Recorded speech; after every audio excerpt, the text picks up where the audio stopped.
안녕하십니까. 행복한 안식일입니다. 11월의 마지막 안식일을 기억하여 방송을 통해 예배에 동참하신 여러분 모두를 예수님의 이름으로 환영합니다. 지난 한 주도 건강하고 평안하셨습니까?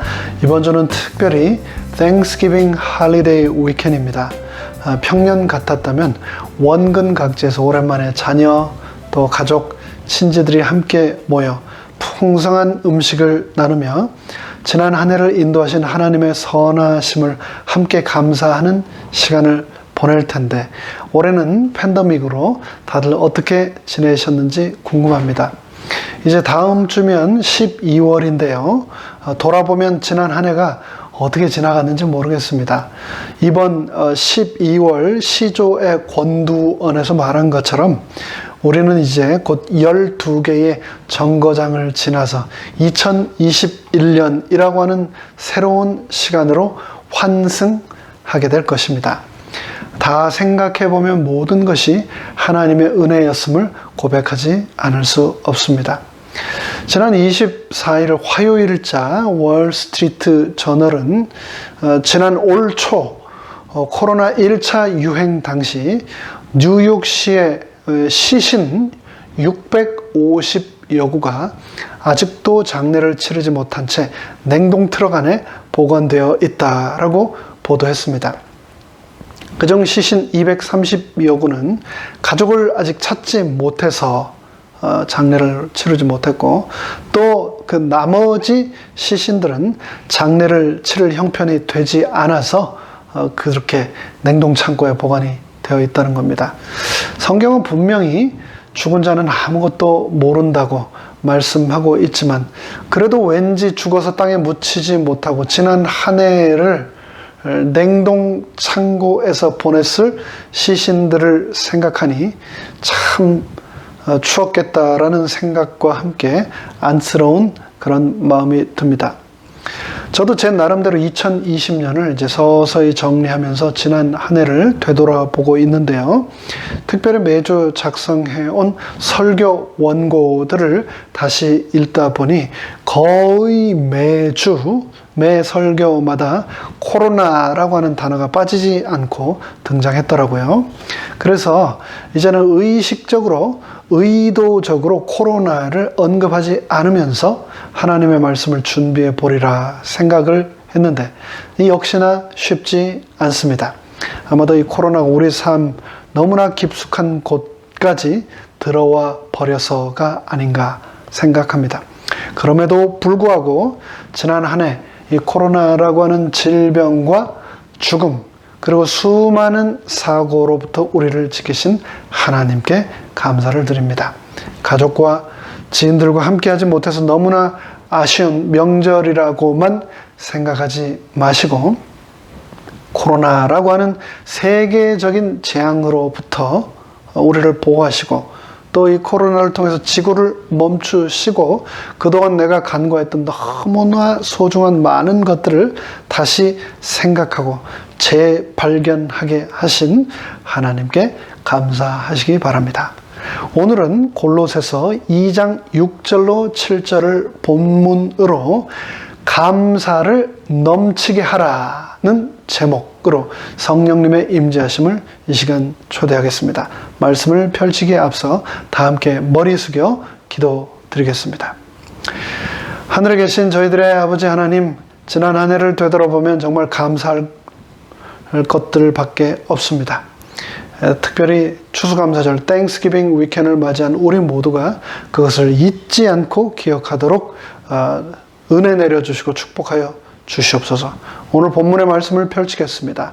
감사함을 넘치게 하라고 당부하시고 명령하신 예수님의 명령대로 부탁대로 우리가 살아갈 수 있도록 은혜 베풀어 주시되 특별히 오늘 펼치는 말씀을 통하여 성령님께서 친히 우리에게 가르침, 깨우침과 또 하늘의 음성을 들려주시옵기를 예수님의 이름으로 간절히 기원하옵나이다. 아멘. 골로새서 2장 6절로 7절의 말씀입니다. 그러므로 너희가 그리스도 예수를 주로 받았으니 그 안에서 행하되 그 안에 뿌리를 박으며 세움을 입어 교훈을 받은 대로 믿음에 굳게 서서 감사함을 넘치게 하라. 감사함을 넘치게 하라. 추수감사절 하면 항상 생각나는 몇 해 전에 들은 유머가 하나 있습니다. 한 번은 산속에서 한 사람이 호랑이에게 잡혀 죽게 되었는데 죽기 전 하나님께 간절히 기도를 드렸다고 합니다. 하나님, 저를 이 죽음의 위기에서 구원하여 주시옵소서. 그런데 동시에 호랑이도 옆에서 하나님께 기도를 드렸답니다. 하나님, 일용할 양식을 주셔서 감사합니다. 하나님도 곤란하셨겠죠. 동시에 둘이서 기도를 하는데 누구의 기도를 들어주셨을까요? 결국 하나님께서는 이 호랑이의 기도를 들어주셨답니다. 근데 왜일까요? 이 왜가 중요합니다. 하나님께서는 감사의 기도를 언제나 듣고 응답하시는 분이시기 때문이라는 겁니다. 어찌 보면 말도 안 되고 어이가 없어 웃음이 나오는 유머이기는 합니다만 나름대로 우리에게 교훈을 줍니다. 지난 한 해 동안 나는 얼마나 하나님께 감사하는 기도를 드렸던가. 그동안 늘 달라는 기도만 드려오지는 않았던가 생각해 봅시다. 오늘의 본문 골로새서는 감사함을 내 인생에 넘치게 하라고 당부하고 있습니다. 그렇다면 어떻게 우리는 우리 인생에서 감사가 차고 넘치게 할 수 있을까요? 과연 어떤 사람이 그렇게 감사하는 삶을 살 수 있을까요? 우리가 너무나 잘 아는 데살로니가전서 5장 16절로 18절은 말씀하기를 항상 기뻐하라, 쉬지 말고 기도하라, 범사에 감사하라 라고 명령하시면서 이것은 그리스도 예수 안에서 너희를 향하신 하나님의 뜻이라고 말씀하셨습니다. 그런데 감사하는 것, 그것도 항상 범사에 감사하는 것, 그거 말로는 쉬워 보이지만 결코 쉽지 않은 일입니다. 여러분은 여러분의 배우자가 불치의 병에 걸려서 아무런 치료도 받지 못한 채 죽어간다면 감사하실 수 있을까요? 제가 아는 한 분께서는 얼마 전 갑작스러운 교통사고로 20대의 아들을 하루아침에 잃으셨습니다. 여러분은 자녀가 갑작스러운 사고로 죽어버린다면 여러분은 과연 감사하실 수 있을까요? 인생은 결코 호락호락하지가 않습니다. 아무리 내 의지로 감사만 하면서 살겠다 하더라도 그것을 실천하기가 정말 어려운 것이 세상살이입니다. 가끔, 때때로 기도의 응답과 축복이 있을 때만 그것을 잊지 않고 기억해서 감사를 드리는 것도 쉽지 않은데 성경은 always, 즉 범사에 감사하라고 명령하고 계십니다. 어떻게 그 일이 가능할까요? 오늘의 본문은 믿음에 굳게 선 사람만이 범사에 감사할 수 있다라고 말씀합니다. 시작하면서 읽었던 골로새서 2장 7절에서는 너희가 그리스도 예수를 주로 받았으니 그 안에서 행하되 그 안에 뿌리를 박아 세움을 입어 교훈을 받은 대로 믿음에 굳게 서서 감사함을 넘치게 하라고 말씀하셨습니다. 그렇습니다. 믿음에 굳게 서 있는 자만이 넘치는 감사를 할 수 있습니다. 감사는 상황과 환경의 문제가 아닙니다. 감사는 감정과 느낌의 문제도 아닙니다. 감사는 원칙이며 결국 믿음의 문제입니다.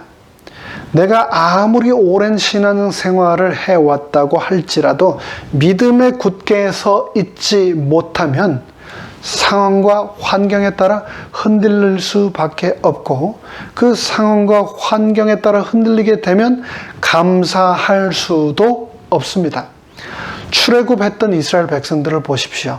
그들은 인류 역사에서 유일한 완전 식품인 하늘의 양식 만나를 먹었던 사람들입니다. 그런데 그들은 감사하지 않았습니다. 우리가 애굽에 있을 때에는 값없이 생선과 외와 수박과 부추와 파와 마늘들을 먹은 것이 생각나거늘 이제는 우리 정력이 쇠약하되 이 만나 외에는, 이 거친 박한 음식인 만나 외에는 보이는 것이 아무것도 없도다. 그런 환경적인 축복 가운데 있었음에도 불구하고 그들은 애굽의 음식을 그리워하며 불평하기를 쉬지 않았습니다. 여기서 우리는 감사는 환경의 문제가 아니라 믿음의 문제라는 것을 다시 한번 분명하게 발견하게 됩니다. 믿음 위에 전혀 서 있지 않았던 그들은 환경이 아무리 좋을지라도 원망과 불평하기를 멈출 수 없었던 겁니다. 그런 반면 다니엘서 6장에 등장했던 다니엘은 어땠습니까? 다니엘이 조서의 어인이 찍힌 것을 알고도 자기 집에 돌아가서는 그 방의 예루살렘으로 향하여 열린 창에서 전에 행하던 대로 하루 3번씩 무릎을 꿇고 기도하며 그 하나님께 감사하였더라. 왕의 명령을 어김으로 자신이 곧 사자굴에 던져질 운명이라는 것을 알고도 다니엘은 믿음으로 감사할 수 있었던 겁니다. 믿음에 굳게 서 있는 사람은 어떠한 상황에서도 감사할 수 있습니다.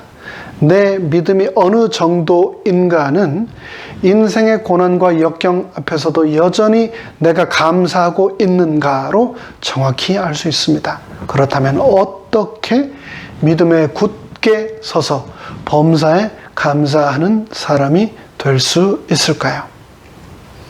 그러므로 너희가 그리스도 예수를 주로 받았으니 그 안에서 행하고 그 안에 뿌리를 박으며 세움을 입어 교훈을 받은 대로 믿음에 굳게 서서 감사함을 넘치게 하라. 오늘의 본문 골로새서 2장은 예수 그리스도를 주로 받아들임으로 그러한 일이 가능해질 수 있다라고 말합니다.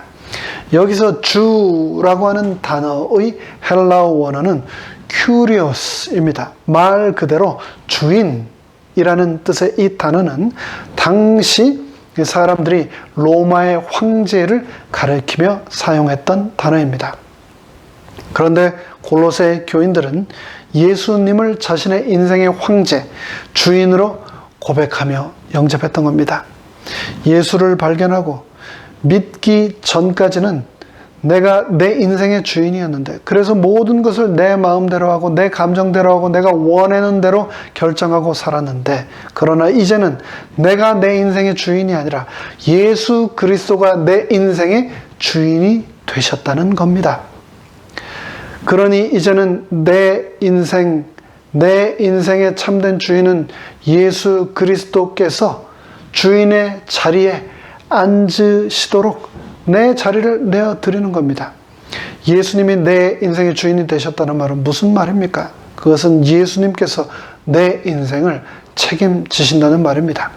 1분 1초도 앞을 내다볼 수 없는 인생, 내가 주인으로 살아가면서 그동안 너무나 염려하고 불안해하면서 살아왔는데, 그래서 온전히 감사할 수 없었는데, 이제는 천지를 창조하시고 하늘 축복의 창고의 키를 들고 계신 예수님께서 내 인생의 주인이 되심으로 비로소 드디어 온전히 감사할 수 있게 되는 겁니다.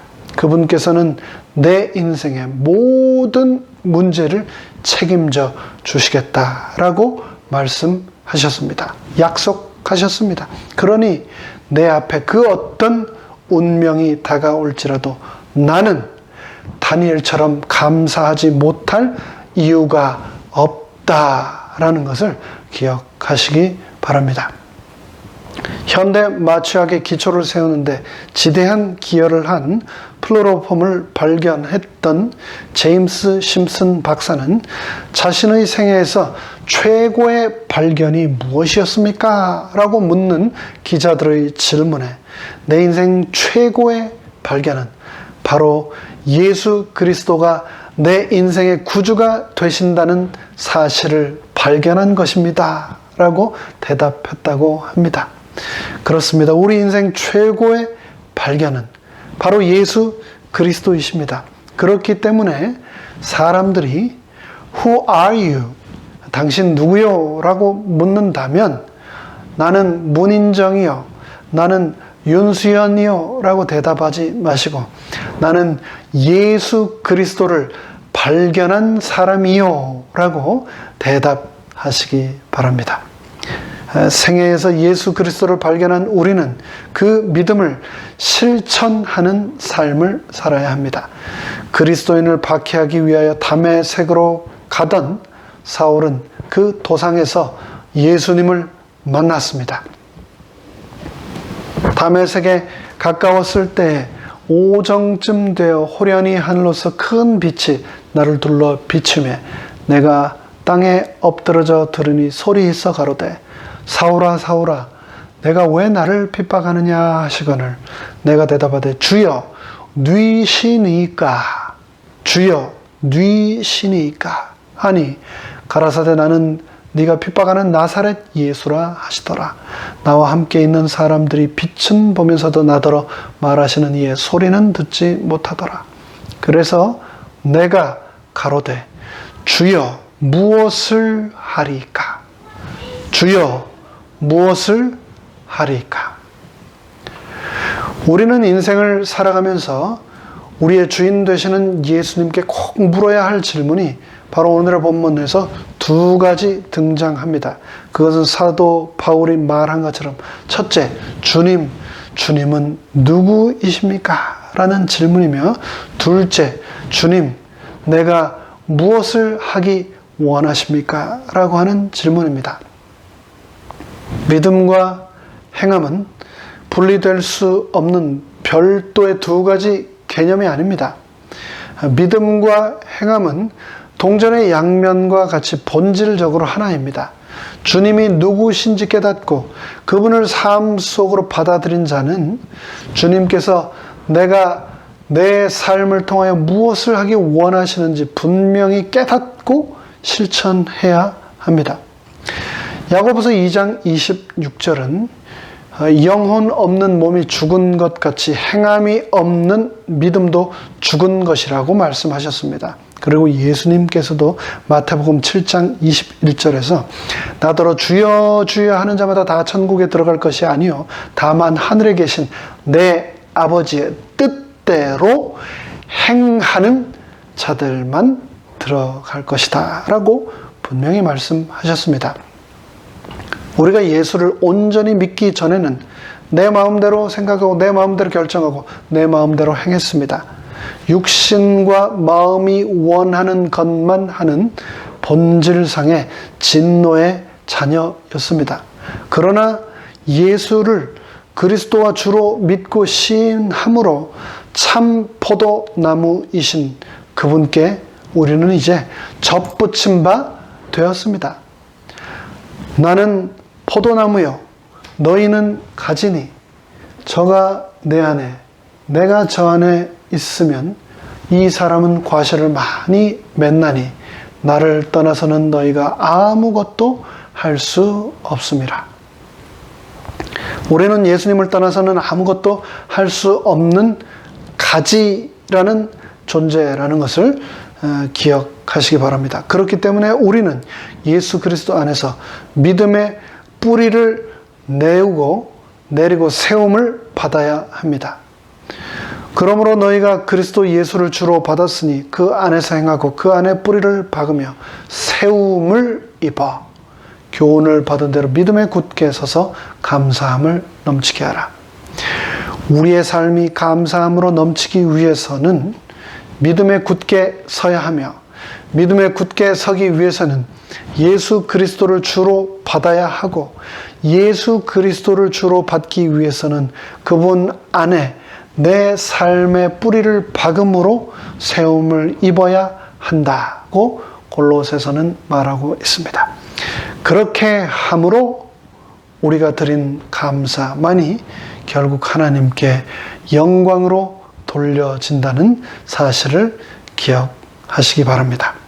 정신치료 전문가 넬슨이라는 사람과 임상정신 분석이 칼리바라고 하는 사람이 함께 쓴 공저한 책 소망을 이루는 힘이라고 하는 책에서는 매일매일 모으는 작은 감사의 조각들은 언젠가 우리 삶에 큰 기적을 불러일으킨다라고 말했습니다. 또 이 책은 감사는 불행을 해독시키는 가장 강력한 촉진제이다라고 말했습니다. 밤중쯤 되어 바울과 실라가 기도하고 하나님을 찬미하매 죄수들이 듣더라. 이에 호련히 큰 지진이 나서 옥터가 움직이고 문이 곧 다 열리며 모든 사람의 매인 것이 다 벗어진지라. 바울과 실라는 귀신 들린 여종을 고쳐 주었다가 오해를 받아 모진 매를 맞고 빌립보 감옥에 갇혔습니다. 그러나 그러한 그들은 자신의 억울함을 호소하거나 분노하지 않았습니다. 도리어 그들은 거기에서 감옥에서조차도 한밤중까지 감사하며 하나님을 찬양하고 그분께 영광 돌리기를 멈추지 않았습니다. 그러자 하늘의 기적의 문이 열리고 빌립보에 지진이 일어나며 옥문이 열리게 되었습니다. 내 인생의 삶에서 기적을 원하십니까? 감사를 실천하시기 바랍니다. 행복하기 원하십니까? 그렇다면 감사를 표현하시기 바랍니다. 감사는 행복의 조건입니다. 모든 행복은 감사로부터 시작됩니다. 광야에서 불평하던 백성들은 그들의 불평대로 광야에서 죽고 약속의 땅에 들어가지 못했습니다. 어떤 경우에 처하더라도 나는 감사하리라고 결심하시기 바랍니다. 감사하는 것이 체질이 되도록 스스로를 훈련하시고 이를 위하여 늘 기도하시기 바랍니다. 여러분, 감사에도 수준이 있다는 거 아십니까? 감사의 3단계를 소개해 드리겠습니다. 먼저 1차원적인 감사는 만약 감사, 영어로 if 감사, 조건부 감사입니다. 만약 내가 다른 사람보다 더 잘 되거나 더 많이 갖게 되면 감사하리라. 이런 것들이죠. 그러나 이것은 다른 사람과 비교할 때 항상 자신이 갖지 못한 것만을 불평하는 어린아이 수준의 감사일 뿐입니다. 만약 이번 사업만 잘 돼서 돈을 많이 벌게 해주시면 감사하겠습니다. 만약 이번에 검사해서 내 몸속에 암이 완치만 된다면 감사하겠습니다. 이런 만약 감사, 이것은 감사의 정말 기초적인 단계에 이르지 않습니다. 그런데 이것을 뛰어넘어 두 번째 2차원적인 감사에 이르게 되면 우리는 때문에 감사, 덕분에 감사를 하게 됩니다. 무엇을 받았기 때문에 because of something, 그 덕분으로 받은 것 중에 일부를 돌려드리는 감사가 바로 이 때문에 감사입니다. 이 감사는 상대방과 비교하되 자기보다 못한 사람과 비교하며 자신이 받은 것을 드리는 감사입니다. 바리새인은 서서 따로 기도하여 가로되 하나님이여 나는 다른 사람들 곧 토색, 불의, 간음을 하는 자들과 같지 아니하고 이 세리와도 같지 아니함을 감사하나이다. 누가복음에 등장하는 이 바리새인처럼 자신보다 못한 사람들과 비교하며 드리는 상대적인 감사가 바로 이 때문에 감사입니다. 감기에 걸리지 않게 해주셨기 때문에 감사합니다. 코로나에 걸리지 않았기 때문에 감사합니다.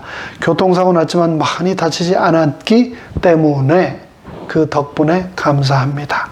이런 감사가 바로 여기에 해당되겠죠. 근데 이 감사를 넘어서면 드디어 마지막 세 번째 3차원적인 감사에 이르게 되는데요. 그 감사는 바로 찌라도 감사입니다. 불행을 당해도 힘들고 어려워도 일이 잘 안 되어도 그럼에도 불구하고 영어로 in spite of 라고 하는 표현이 있죠. 그럼에도 불구하고 하는 감사. 그것이 바로 이 찌라도 감사입니다. 감사는 모든 악조건 속에서도 그것들을 하나님의 은혜로 생각하고 범사에 감사하는 수준에 이르는 그러한 삶을 우리는 목표로 해야 합니다. 사드락과 메삭과 아벳느고가 왕에게 대답하여 가로되 느부갓네살이여 우리가 이 일에 대하여 왕에게 대답할 필요가 없나이다. 만일 그럴 것이면 왕이여 우리가 섬기는 우리 하나님이 우리를 극렬히 타는 풀무 가운데서 능히 건져내시겠고 왕의 손에서도 건져내시리라. 그리 아니하실지라도 왕이여 우리가 왕의 신들을 섬기지도 아니하고 왕의 세우신 금신상에게 절하지도 아니할 줄을 아옵소서. 진정한 감사는 어렵고 힘든 상황 가운데서도 하는 겁니다. 조건 때문에 감사하는 것이 아니라 조건과 상관없이 그 조건을 뛰어넘어 감사하는 겁니다. 성경 인물 가운데 최고의 감사의 달인, 감사의 인물을 꼽으라고 한다면 저는 다윗을 꼽고 싶습니다. 사람들은 흔히 다윗이 누렸던 풍요와 평안의 삶을 먼저 떠올리지만 우리가 성경을 자세히 읽는다면 그가 풍요롭고 평화로웠기 때문에만 수많은 감사의 노래를 시편에 기록하지 않았다는 것을 알게 됩니다. 다윗만큼 고난과 역경의 세월을 많이 보낸 사람도 그러한 인물도 흔치 않습니다. 그는 기름 부음 받을 때에도 초대받지 못하고 들에서 양을 혼자 치고 있었습니다. 즉 가족들에게서조차도 인정받지 못하는 존재였습니다.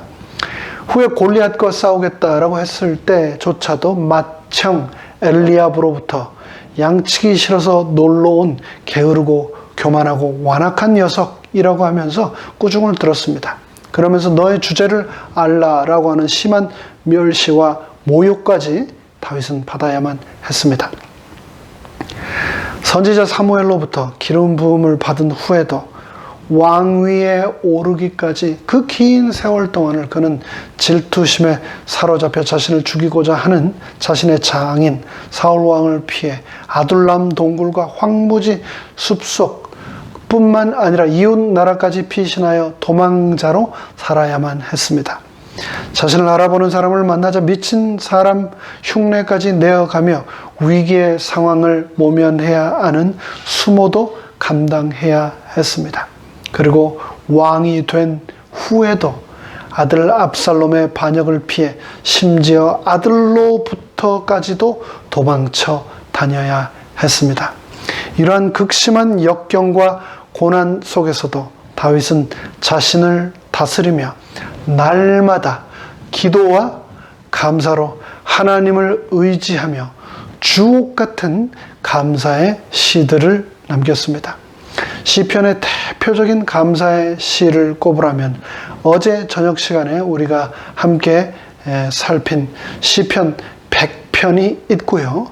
또 그와 함께 시편 136편을 우리는 꼽을 수 있습니다. 시편 136편 1절은 다음과 같이 시작합니다. 여호와께 감사하라. 그는 선하시며 그 인자하심이 영원함이로다. 이렇게 시작된 시편 136편의 감사는 무려 마지막 26절까지 계속됩니다. 하늘의 하나님께 감사하라. 그 인자하심이 영원함이로다. 다윗은 부족한 목동인 자신을 선택하시고 자신에게 기름 부으시고 또 왕으로 삼으시고 백향목 왕궁에 거하게 하신 하나님의 은혜를 생각하며 늘 감사하는 삶을 살았습니다. 사람에게 가장 큰 저주는 목마름이 아니라 감사하는 마음이 생기지 않는 메마름이다 라는 말이 있습니다. 큰 고난과 시련을 이겨낸 사람일수록 어지간한 어려움이나 고통에도 두려워하거나 낙심하지 않고 오히려 항상 작은 일에도 감사하는 그런 모습을 우리는 발견할 수 있습니다. 그럼에도 불구하고 여전히 걱정거리가 너무 많아서 감사하실 수 없습니까? 아이들이 좋은 배필을 만나서 결혼만 잘 해준다면 더 이상 염려가 없고 진짜 감사하겠어요 라고 말씀하고 계시지는 않습니까? 남편이 정년퇴직할 때까지만 잘 버텨주면 감사하겠어요. 은행의 모기지, 빚만 다 해결되면 정말 감사하겠어요. 내가 이전처럼 다시 건강이 완전히 회복만 된다면 정말 감사하겠어요 라고 말씀하고 계시지 않습니까? 그런데 이 모든 것들은 우리가 조금 전에 살펴본 다 1차원적인 감사, 만약 감사, if 감사라는 것을 기억하시기 바랍니다. 걱정과 문제거리가 해결되어야만 감사할 수 있고 행복할 것으로 착각하신다면 평생 감사와 행복은 우리 손에 잡히지 않는 무지개가 되어버리고 말 것입니다. 모든 문제가 해결되고 평온한 상황이 찾아올 때까지 인생의 기쁨과 감사를 미루다 보면 평생 동안 걱정의 숲에서 헤어나지 못하게 된다는 사실을 기억하십시오. 오늘 나에게 주어진 현실 속에서 숨겨진 보화와 같은 감사를 찾아내시고 그로 인하여 주어진 인생의 여정을 즐기시기 바랍니다. 감사라고 하는 단어 thank는 생각하다라고 하는 단어 think에서 나온 말입니다. 즉 나의 생각을 바꾸면 감사하지 못할 것이 이 세상에는 없다라는 말입니다. 오늘 시작하면서 읽었던 데살로니가전서 5장 18절의 범사에 감사하라라고 하는 말씀을 기록한 바울은 고린도후서 11장에서 자신이 겪었던 시련을 이야기하고 있습니다. 내가 수고를 넘치도록 하고 옥에 갇히기도 더 많이 하고 매도 수없이 맞고 여러 번 죽을 뻔하였으니 유대인들에게 40에 하나 감한 매를 5번 맞았으며 3번 태장으로 맞고 1번 돌로 맞고 3번 파선하였는데 일주야를 기쁨에서 지냈으며 여러 번 여행에 강의 위험, 강도의 위험, 동족의 위험, 이방인의 위험, 신의 위험과 광야의 위험, 바다의 위험, 거짓 형제 증의 위험을 당하고 또 수고하며 애쓰고 여러 번 자지 못하고 줄이며 목마르고 여러 번 굶고 춥고 헐벗었노라. 내가 부득불 자랑할진대 나는 나의 연약한 것을 자랑하리라. 바울은 여기에서 자신이 여러 번 감옥에 갇혔다 라고 말하고 있습니다. 우리가 흔히 하는 시쳇말로 감옥에 다녀오면 별을 단다고 하지 않습니까? 근데 성경에서 혹시 가장 많은 별을 단 인물이 누구일까요? 여러분은 누구라고 생각하십니까? 저는 아마 바울이 아닌가 라고 생각합니다.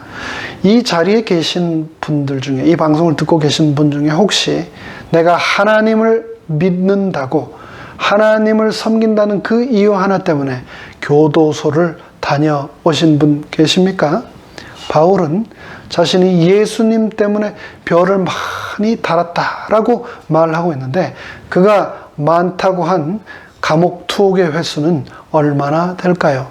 로마의 클레멘트는 바울이 자그마치 7번이나 투옥되었다라고 기록하고 있습니다. 그러면서 바울은 내가 매도 수없이 맞았다.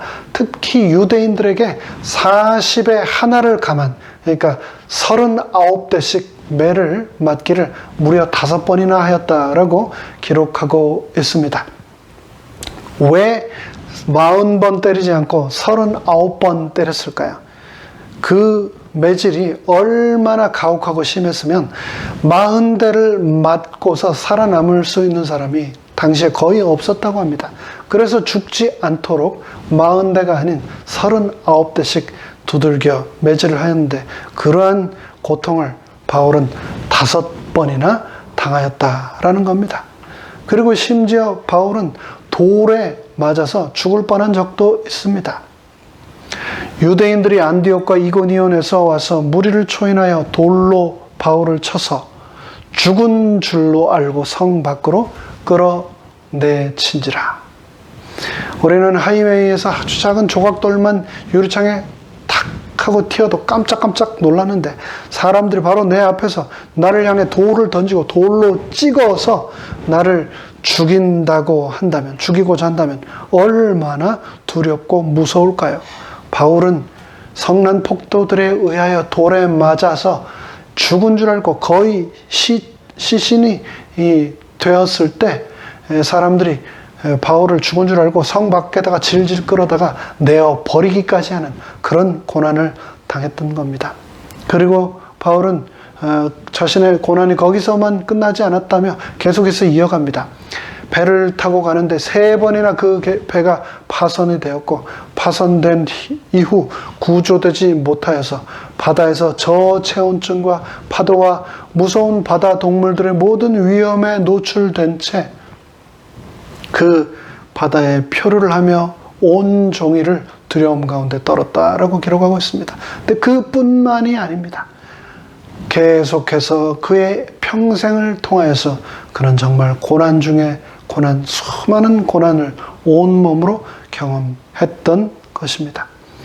이 모든 육체적 고통과 시련을 당하면서 바울이 쓴 서신, 옥중 서신의 말씀, 그것이 바로 우리가 읽은 범사에 감사하라라고 하는 말씀입니다.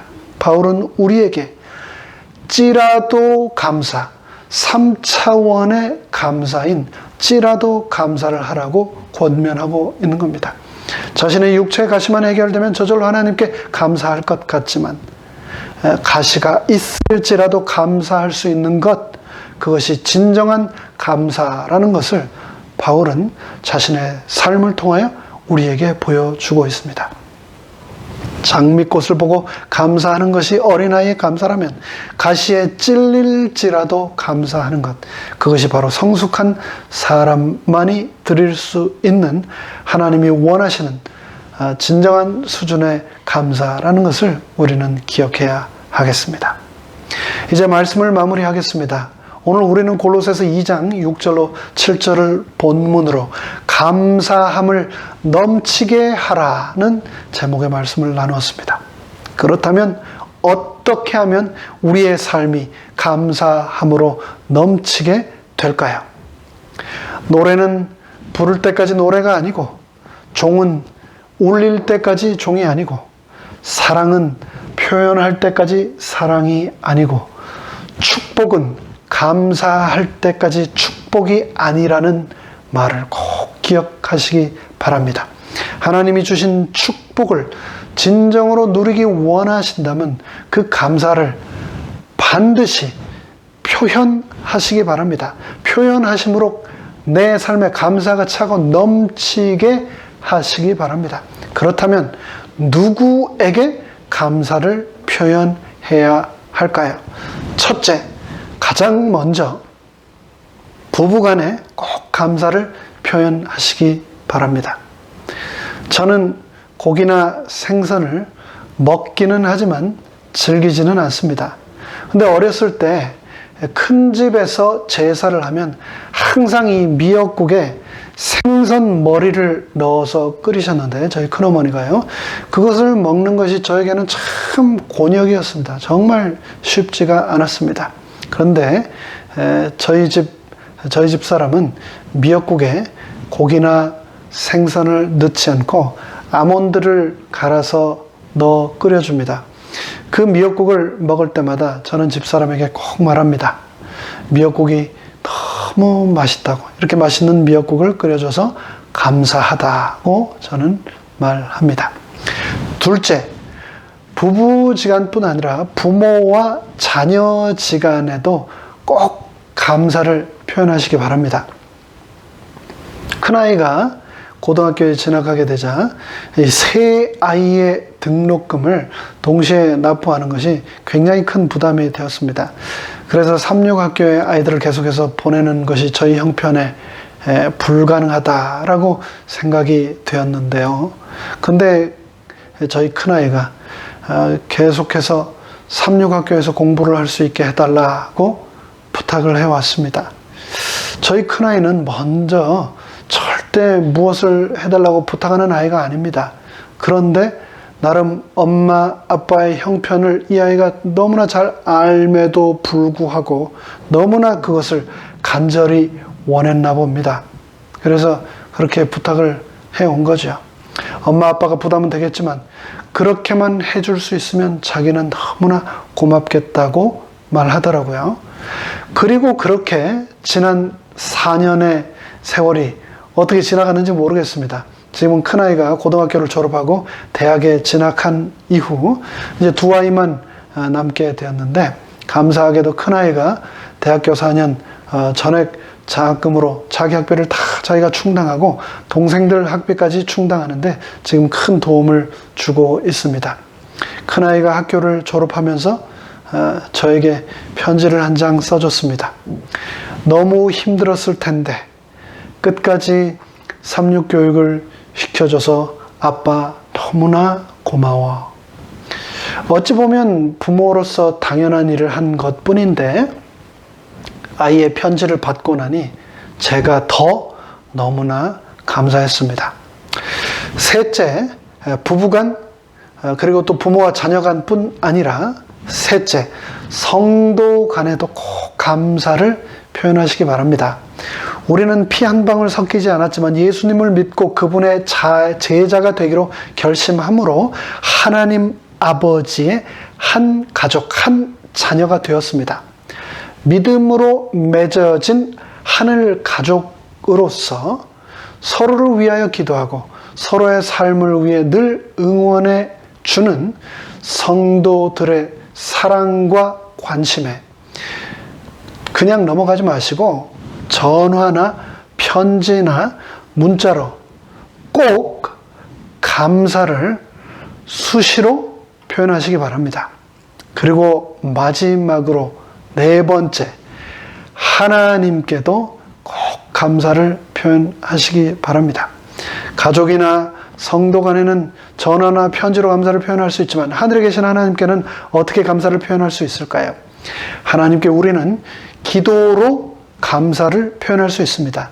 하나님께 우리는 찬송으로 감사를 표현할 수 있습니다. 하나님께 우리는 헌금, 헌물로 감사를 표현할 수 있습니다. 그리고 하나님께 우리는 우리의 신령과 진정을 다한 정성으로 드리는 예배로 감사를 표현할 수 있습니다. 부부간에 또 부모와 자녀간에 성도간에 뿐만 아니라 하나님께 꼭 감사를 표현하는 우리 모두가 되기를 바랍니다. 코로나로부터 나를 지키신 하나님 감사합니다. 외로움과 불신앙으로부터 나를 지키신 하나님 감사합니다. 내가 예수 그리스도를 개인의 구주로 영접하고 남은 교회, 진리교회인 재림교회의 일원이 되게 해주신 것 감사합니다. 나에게 재림의 소망과 천국의 유업을 선물로 주신 하나님 감사합니다. 라고 꼭 표현하시기 바랍니다. 아인슈타인은 인생에는 두 종류의 삶이 있다. 하나는 기적 같은 것은 없다라고 믿는 삶이요. 또 다른 하나는 인생의 모든 것은 기적이다라고 믿는 삶이라고 말했습니다. 그렇습니다. 생각해 보면 우리 삶의 모든 순간순간이 다 기적인데 어찌 감사하지 않고 살 수 있단 말입니까?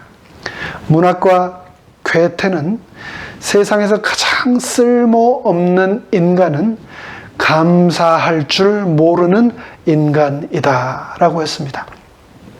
나의 감사하는 마음이 내 인생뿐 아니라 이 세상을 아름답게 만든다는 것을 기억하시고 예수 그리스도께서 명령하신 것처럼 우리의 인생을 감사함으로 넘치게 살아가는 우리 모두가 되기를 간절히 바라며 말씀을 마칩니다.